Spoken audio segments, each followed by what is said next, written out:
In today's video, I am going to teach you how to create new email list in Aweber.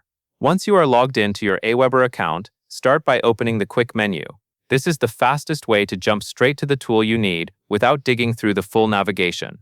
Click the quick menu, then use the search field and type Create List. As you type, Aweber will show matching options. From the results, select Create New List.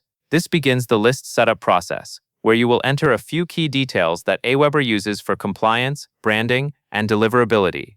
Next, enter your company name and your website. Use the name you want subscribers to recognize, and for the website, add the main site that represents your business or brand.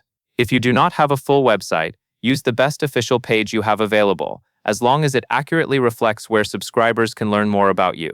After that, select or enter your sender address. This is the address your emails will be sent from.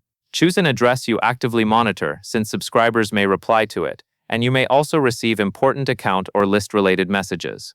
Make sure the sender address matches your brand and feels trustworthy to your audience. When those details are complete, click Next Step. Now you will name your list and add a brief description. The list name is often internal, but it can also appear in places like account views and settings, so use something specific and easy to recognize. For example, you might include the purpose of the list, the audience, or the lead source.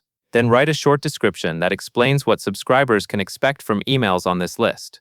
Keep it clear and aligned with the content you plan to send. Click Next Step again to continue. On the final setup screen, customize your confirmation message. This is the message subscribers see when Aweber is using confirmed opt-in, and it helps set expectations while improving the quality of your list. Use simple, direct language and make sure it matches your brand voice. Once you are satisfied with the confirmation message, click Create List. At this point, your new email list is created and ready for you to start adding forms, importing subscribers if appropriate, and sending campaigns. And that covers everything you need to know.